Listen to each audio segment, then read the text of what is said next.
हाय नमस्कार बंधुवर्ग। मैं सहारा इंडिया पर दो विषयों पर वीडियो बनाने जा रहा हूं। अगर अच्छा लगे तो पूरा देखिएगा।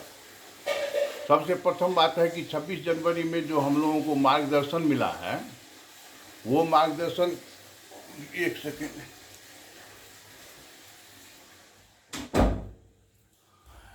यह जो मार्गदर्शन मिला है, यह मार्गदर्शन हमें सदा से ही, बड़ा ही पूर्व से ही मिलता आ रहा है।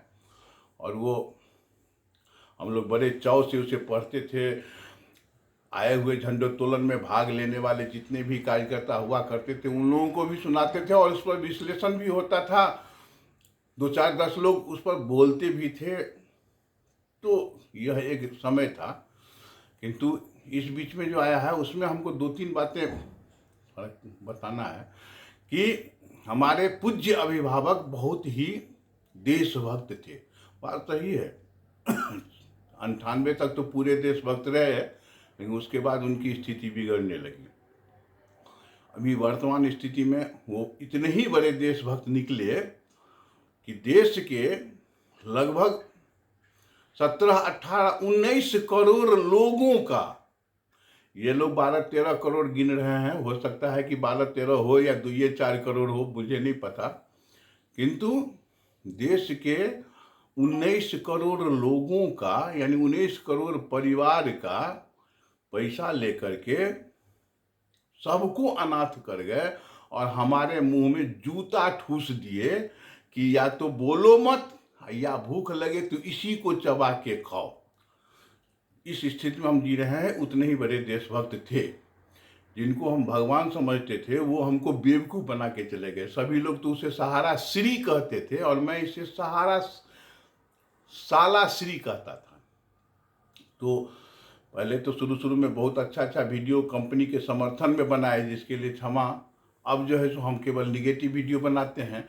तो ये साला श्री 19 करोड़ बहनोई के साथ मजाक करके चले गए। ये साला श्री के 19 करोड़ जो बहनोई थे, उनको ये बेवकूफ़ बनाकर चले गए। इतने ही राष्ट्रभक्ति निकले बाद में। शुरू में रहे होंगे, कि शुरू में शपथ ग्रहण से पहले सभी नेता ईमानदार रहते हैं और ईमानदारी का ढोल बजाते हैं। फिर बाद में क्या होता है वो सबके सामने है। ऐसे ही अफसरों में भी होता है कि एक व्यक्ति ने जो है सो ये भ्रष्टाचार पर बहुत अच्छा लेख लिखा, उसे नौकरी मिल गई और 3 साल के बाद वो भ्रष्टाचार के आरोप में जेल गया। तो ये सब चलता है। तो इतने ही बड़े महान थे। दूसरी बात थी कि हमारे पूज्य अभिभावक आज हमारे साथ भौतिक रूप से नहीं है, किंतु उनके बातों का जो हम लोग अनुसरण करें तो भाई करिए, ठीक है। अब इस बीच में बैंक का लाइसेंस मिलने वाला है, जिस पर हमने परसों वीडियो बनाया था 2 3 दिन पहले।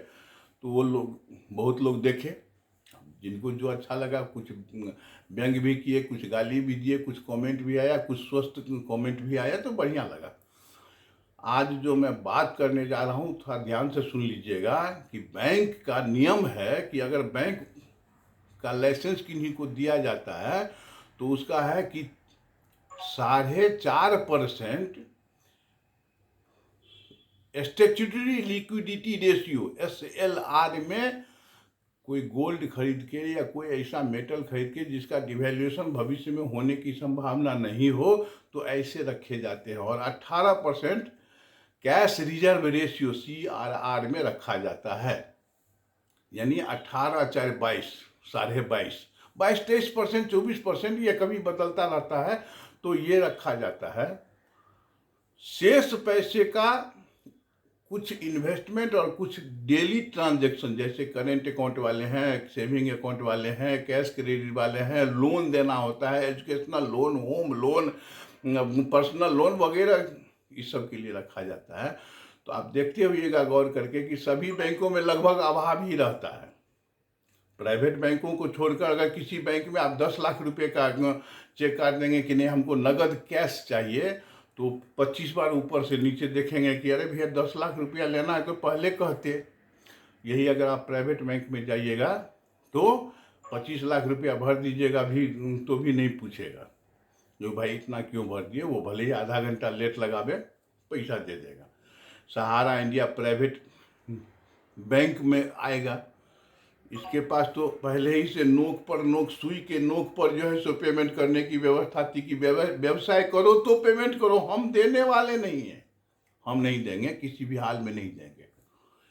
यह तो सदा से इसका रहा है, तो आज उसका नेचर बदल जाएगा ये संभव नहीं लगता है। और ये जिस कंपनी से इसको लाइसेंस मिलेगा, वो कंपनी का लाइसेंस क्या ये कहता है कि आप किसी दूसरे कंपनी में पेमेंट कीजिए? इन्वेस्टमेंट एक अलग चीज़ है, लेकिन पेमेंट कीजिए। तो सीआरसी के द्वारा जो ये कंपनी चलाई जाती थी, उसी के आधार पर यदि इसको लाइसेंस, यानी उसी बैंक को कोर्ट के आदेश को रद्द करते हुए अगर उसी को चालू कर दिया जाता है, तो हम लोगों को और पूरे भारतवासी को लाभ होगा, अन्यथा लाभ की संभावना नहीं। आज मेरा दूसरा विषय है जो मैं कहने जा रहा हूं, असल में ये विषय है कि सहारा इंडिया जीवन में कभी भुगतान नहीं करेगा, नहीं करेगा। ये मैं आज कह रहा हूं क्योंकि इन लोगों ने, याद होगा कि सभी ने एफिडेविट बना के दिया कि हमको इस कंपनी से कोई मतलब नहीं, हमको सहारा क्रेडिट से नहीं मतलब, हमको हमारा इंडिया से नहीं मतलब, हमारा सहारियन से कोई लेना देना नहीं है। और कोर्ट ने इसे माना है, कोर्ट ने मान लिया है कि हाँ ये लोग निर्दोष हैं। फिर पेमेंट कौन करेगा? स्वप्ना राय का अलग एफिडेविट था, सुब्रत राय का अलग एफिडेविट था, ओपी श्रीवास्तव, डीके श्रीवास्तव, सबका अलग अलग एफिडेविट आ चुका है और कोर्ट ने उसे मान लिया है। लेकिन कोर्ट में आप भी, हम भी शपथ पत्र देकर कह सकते हैं कि हम इतने निर्दोष हैं। इसकी जब तक जांच नहीं हो जाती है तब तक वो एफिडेविट मान्य है। वो सीधे कहेगा पब्लिक को कि भैया देखिए उसका एफिडेविट आया हुआ है, उस एफिडेविट पर तो उसने अपने आप को निर्दोष साबित किया है। तो वो अलग से निर्दोष साबित कर ले तो कोर्ट का यह फैसला जब आवे जो आवे, लेकिन वह बड़ा प्रमाण पत्र माना जाएगा। इधर हम एक बात देख रहे हैं कि जो लोग ये उछल रहे हैं कि बैंक से भुगतान होगा क्रेडिट कोऑपरेटिव सोसाइटी लिमिटेड का, भगवान जाने क्या सोच रखे हुए हैं। अभी भी इवॉल्व चल रहा है, अभी भी अन्य कंपनियों के नाम पर पैसा लिया जा रहा है, उससे क्यों नहीं भुगतान हो रहा है कि बैंक से भुगतान होगा? असंभव है। एफिडेविट जिस स्तर से दिया गया है, अब उस एफिडेविट को झूठ साबित करने के लिए शुरू से जांच आवश्यक है, जो कोई नहीं करवाएगा। क्योंकि एक एफिडेविट देने वाला मेरे अनुसार नहीं मरा है, लेकिन अगर मर गया है तो फिर शेष लोगों की जांच कब होगी, कैसे होगी, कौन कराएगा? ये षड्यंत्र है कि सेबी के पास इतना पैसा है, वो भुगतान ले लो, हमारे पास पैसा नहीं है।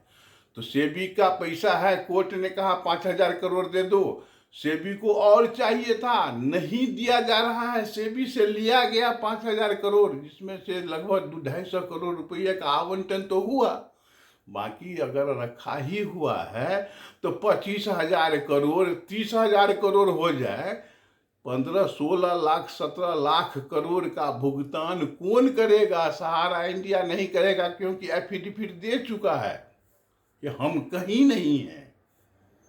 अब अगर हम लोग उत्साह में उत्साहित हो रहे हैं कि जय सहारा श्री, जय सहारा श्री, तो यह आपकी मानसिकता है।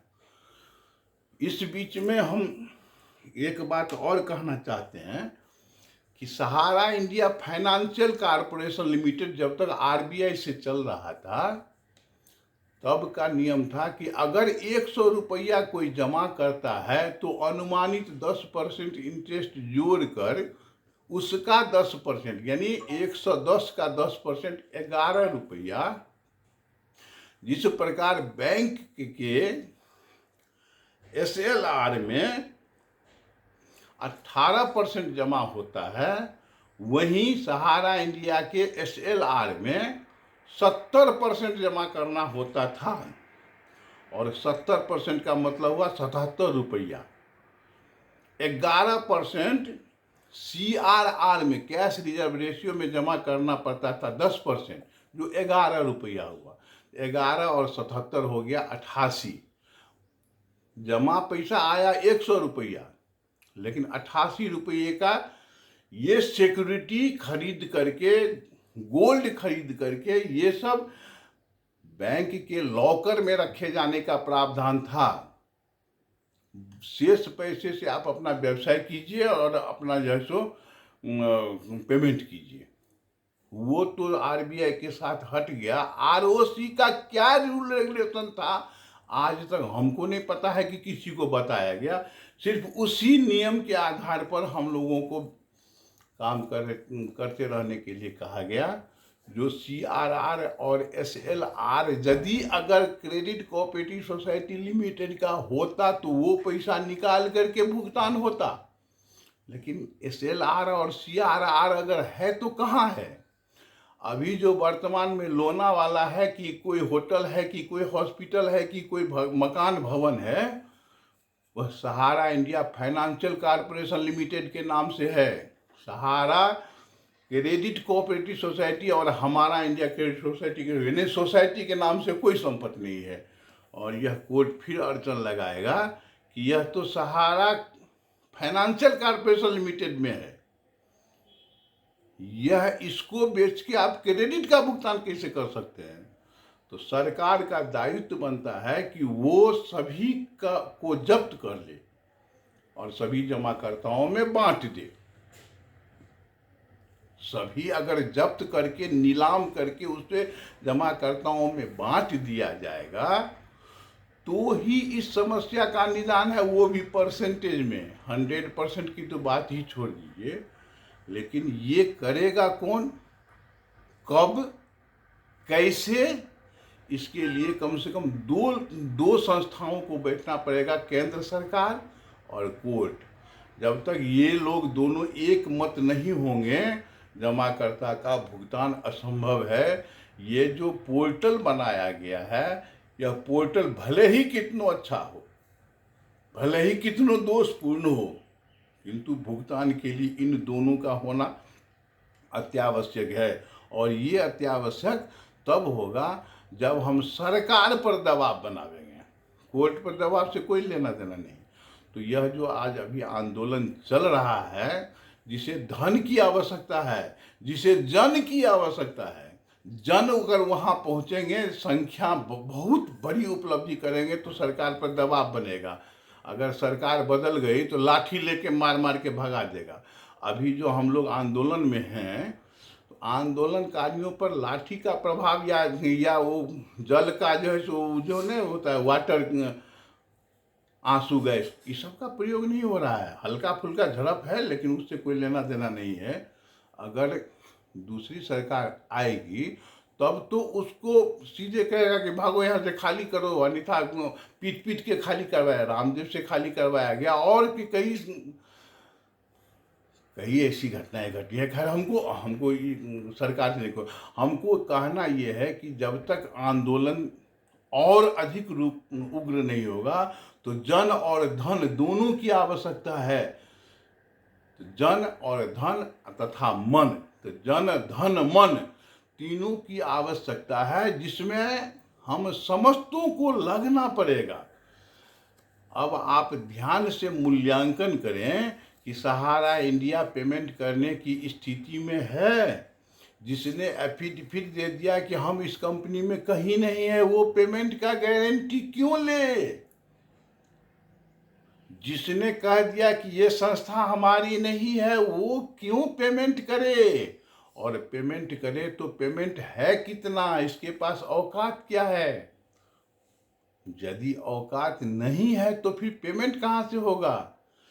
इस सब बातों का मूल्यांकन करते हुए फिर मैं अगला वीडियो बनाऊंगा।